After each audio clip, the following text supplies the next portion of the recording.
Hello everyone, management मंत्रा के इस video में आप पढ़ेंगे कंटिजेंट कॉन्ट्रैक्ट। तो इसके अंदर आप देखेंगे इसका मीनिंग, क्या एसेंशियल फीचर्स होते हैं कंटिजेंट कॉन्ट्रैक्ट के, क्या इन्फोर्समेंट होते हैं, मतलब कि क्या रूल्स या प्रोविजंस होते हैं जिनको कि फॉलो किया जाता है कंटिजेंट कॉन्ट्रैक्ट के अंदर।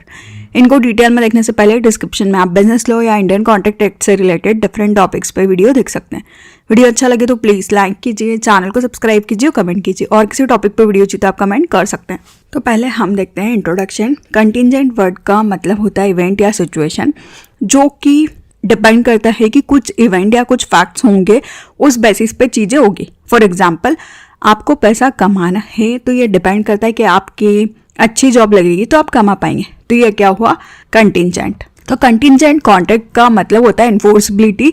जो कॉन्ट्रैक्ट डिपेंड करते हैं कुछ इवेंट के होने या ना होने पे, मतलब कि इवेंट की हैपनिंग और नॉन हैपनिंग पे डिपेंड करते हैं, वो होते हैं कंटिजेंट कॉन्ट्रैक्ट। तो कंटिजेंट कॉन्ट्रैक्ट को इंडियन कॉन्ट्रैक्ट एक्ट 1872 के सेक्शन 31 के अंदर डिफाइन किया गया है।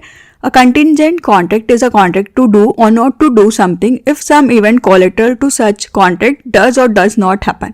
जो contingent contract होते हैं ये बताते कि कुछ होने या ना होने पे, और जो भी आप इवेंट कर रहे हैं वो किसी के साथ जुड़ा हुआ है, मतलब कुछ चीजें होंगी या ना होगी तभी आपका कॉन्ट्रैक्ट होगा। सिंपल वर्ड्स में बोले जाए तो कंटिजेंट कॉन्ट्रैक्ट वो होते हैं जिसमें प्रॉमिसर अपनी ऑब्लिगेशन को कुछ कंडीशन होने पे परफॉर्म करता है, लाइक इंश्योरेंस, इंडेमनिटी, गारंटी इसके एग्जाम्पल है। मतलब कि आपने लाइफ इंश्योरेंस का कवर लिया तो उस पर्सन की डेथ होगी तो उसकी फैमिली को कवर मिलेगा, या हेल्थ इंश्योरेंस की बात करें कि उसको कुछ हेल्थ इशू होंगे तब उसको कवर मिलेगा।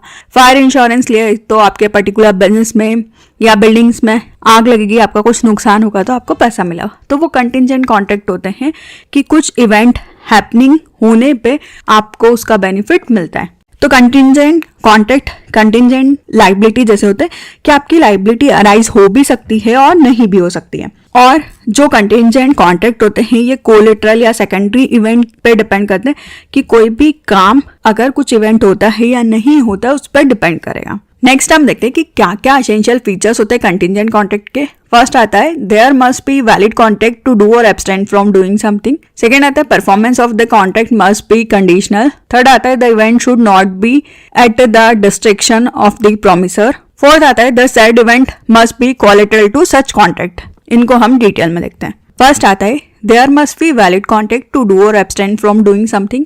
इसको सेक्शन 32 और 33 में डिफाइन किया गया है कि कंटिजेंट कॉन्ट्रैक्ट कब इन्फोर्सेबल होता है।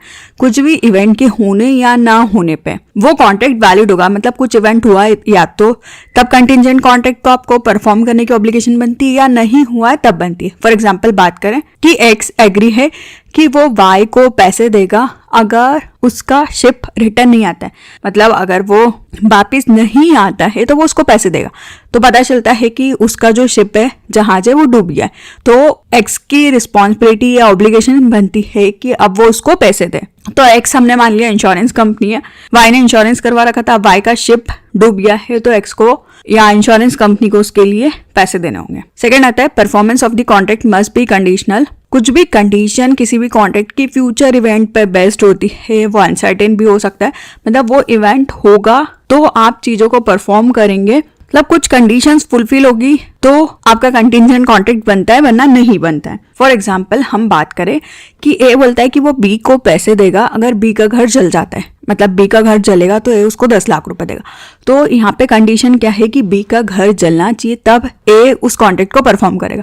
अगर बी का घर जलता ही नहीं है तो ए क्यों पैसे देगा। तो कंटिजेंट कॉन्ट्रैक्ट में कंडीशन के होने पर डिपेंड करता है कि कंटिजेंट कॉन्ट्रैक्ट इन्फोर्सिबल होगा या नहीं होगा। थर्ड आता है the event should not at the discretion of the promiser. कोई भी इवेंट प्रॉमिसर अपनी इच्छा पे डिपेंड नहीं कर सकता है कि उसकी मर्जी होगी तो वो कंटिजेंट कॉन्ट्रैक्ट करेगा या नहीं करेगा, वो कंटिजेंट कॉन्ट्रैक्ट नहीं होता है। मतलब कि प्रॉमिसर के कंट्रोल से बाहर होना चाहिए। मतलब कि एक्स कुछ जमीन सेल कर रहा है वाई को, तो वो बोलता है कि अगर मेरी इच्छा होगी तो मैं बेच दूंगा, नहीं होगी तो नहीं बेचूंगा, तो ये कंटिजेंट कॉन्ट्रैक्ट नहीं होगा। पर अगर एक्स के पास कोई जमीन है, उसका कोर्ट में केस चल रहा है, अगर वो बोलता है कि अगर मैं वो केस जीत जाता हूं तो मैं वाई को वो जमीन बेचूंगा, तब वो कंटिजेंट कॉन्ट्रैक्ट होगा। फॉर एग्जाम्पल यहाँ पे दे रखा है एक्स प्रॉमिस करता है कि वो वाई को 10,000 रुपए देगा अगर वाई दिल्ली से लंदन के लिए चले जाता है 31 मार्च 2025 को। तो ये क्या हुआ, कंटिंजेंट कॉन्ट्रैक्ट हुआ, क्योंकि ये वाई की विलिंगनेस पे डिपेंड करता है और एक्स यहाँ पे प्रॉमिसर है, एक्स पे डिपेंड नहीं करता है। नेक्स्ट आता है fourth, the said event must be collateral to such contract. कोई भी कॉन्ट्रैक्ट जब होगा जब उसके इवेंट की हैपनिंग और नॉन हैपनिंग पे कॉन्ट्रैक्ट का परफॉर्मेंस डिपेंड करता है। मतलब कुछ इवेंट होगा या नहीं होगा उस बेसिस पे आप कॉन्ट्रैक्ट को परफॉर्म करेंगे, तो वो कोलेटरल होता है, मतलब एक चीज के साथ दूसरा जुड़ा होता है। तो एडिशनल, सेकेंडरी या बोले तो कोलेटरल के बेसिस पे आप कंटिंजेंट कॉन्ट्रैक्ट को करते हैं। फॉर एग्जाम्पल बात करें, एक्स इंटर हुआ एक कॉन्ट्रैक्ट के अंदर वाई से प्रॉमिस करता है कि अगर वो उसको 10 बुक्स डिलीवर करेगा तो उसको 10,000 रुपए। तो ये कंटिंजेंट कॉन्ट्रैक्ट नहीं होता है, क्योंकि वाई की जो ऑब्लिगेशंस है वो डिपेंड नहीं करती है कि कुछ इवेंट होने पे ही वो ऐसा कर रहा है, तो ये कंटिंजेंट कॉन्ट्रैक्ट नहीं होता है। फॉर एग्जाम्पल हम बात करें, जो ए बोलता है बी से कि अगर बी का घर जल जाता है तो वो उसको पैसे देगा, तो ये कंटिंजेंट कॉन्ट्रैक्ट है कि अगर बी का घर जलता है तो उसको पैसे मिलेंगे। तो किसी इवेंट के हैपनिंग, मतलब किसी इवेंट के कोलेटरल होने पे ही या एडिशनल या सेकेंडरी होने पे कंटिंजेंट कॉन्ट्रैक्ट को परफॉर्म किया जाता है। तो ये कुछ एसेंशियल फीचर्स थे। नेक्स्ट हम देखते हैं इन्फोर्समेंट ऑफ कंटिंजेंट कॉन्ट्रैक्ट, या क्या रूल्स प्रोविजंस होते हैं कंटिंजेंट कॉन्ट्रैक्ट के लिए। फर्स्ट आता है enforcement of contract contingent on the happening of an event. Second आता है enforcement of a contract contingent on event not happening. Third आता है when an event on which contract is contingent to be deemed impossible if it is the future conduct of a living person. Fourth आता है contract contingent on an event happening within the fixed time. Fifth आता है contract contingent on A event not happening within the fixed time. Sixth आता है contract contingent of impossible event void. इनको हम detail में देखते हैं। First आता है enforcement of a contract contingent on the happening of an event. Contingent contract किसी भी चीज को करना और अनसर्टेन फ्यूचर इवेंट के बेसिस पे होती है। कंटिंजेंट कॉन्ट्रैक्ट होता है कि आप कुछ काम तब करेंगे जो फ्यूचर में इवेंट जो कि अनसर्टेन है वो होगा, तो आपको कॉन्ट्रैक्ट करना होगा। कॉन्ट्रैक्ट लॉ द्वारा इन्फोर्सिबल नहीं होता, पर कुछ इवेंट होने की वजह से आ जाता है। अगर इवेंट इम्पॉसिबल है तो कॉन्ट्रैक्ट भी वॉइड होगा। फॉर एग्जाम्पल बात करें, एक्स प्रॉमिस करता है वाई को कि वो उसको 1 लाख रुपए देगा अगर वो जेड से शादी कर लेता है। जेड उसकी पड़ोस की लड़की है और जेड की किसी कार एक्सीडेंट में डेथ हो जाती है, तो वो इवेंट पॉसिबल नहीं है कि वाई उससे शादी कर पाएगा। तो कंटिंजेंट कॉन्ट्रैक्ट होता है कि किसी भी इवेंट क्या हैपनिंग और नॉन हैपनिंग में, मतलब अगर उसकी डेथ नहीं होती वो उससे शादी कर लेता तो एक्स उसको पैसे देता, पर उसकी डेथ हो गई है, अब वो शादी नहीं कर सकता है, तो वो कंटिंजेंट इवेंट वॉइड होगा। सेकेंड आता है enforcement of a contract contingent on an event not happening. Contingent contract बताता है कि कुछ भी चीजें आप कर रहे हैं जो कि अनसर्टेन फ्यूचर इवेंट पे, मतलब आपको पता नहीं क्या होने वाला, उस चीज पे डिपेंड करती है, तो क्या होगा या नहीं होगा वो इवेंट अगर इम्पॉसिबल है उस बेसिस पे कंटिंजेंट कॉन्ट्रैक्ट डिपेंड करता है। अगर वो इवेंट इम्पॉसिबल हो जाता है तो कंटिंजेंट कॉन्ट्रैक्ट वॉइड हो जाता है, मतलब कुछ इवेंट ना होने की वजह से आपका कंटिंजेंट कॉन्ट्रैक्ट भी इन्फोर्सिबल हो जाता है। फॉर एग्जाम्पल बात करें, एक्स प्रॉमिस करता है वाई को कि जो उसका जहाज है अगर वो वापस नहीं आता है तो वो उसको 1 करोड़ रुपए देगा। मतलब एक्स हम समझ लेते हैं इंश्योरेंस कंपनी है और वाई का शिप था, तो जब शिप अगर डूब गया है, रिटर्न नहीं आया है, तो ये कॉन्ट्रैक्ट एनफोर्सेबल हो जाता है कि एक्स उसको पैसे देगा। वही दूसरी साइड अगर शिप जो है वो वापस आ जाता है तो जो उसने कॉन्ट्रैक्ट किया वो वॉइड हो जाएगा, क्योंकि बात ये थी कि अगर शिप वापस नहीं आता, मतलब इवेंट के नॉट हैपनिंग पे आपका जो कंटिंजेंट कॉन्ट्रैक्ट है वो इन्फोर्सेबल होगा। नेक्स्ट आता है third, when an event on which contract is contingent to be deemed impossible if it is the future conduct of a living person. कोई भी कंटिंजेंट कॉन्ट्रैक्ट परफॉर्म करना इम्पॉसिबल हो जाता है क्योंकि जो भी लिविंग पर्सन के बेसिस पे कॉन्ट्रैक्ट हुआ था उसने कुछ किया है उसके फ्यूचर को लेके, तो कंटिंजेंट कॉन्ट्रैक्ट आप परफॉर्म नहीं कर सकते। तो कंटिंजेंट कॉन्ट्रैक्ट डिपेंड करता है कि फ्यूचर में कोई भी पर्सन किस तरीके से चीजों को करता है।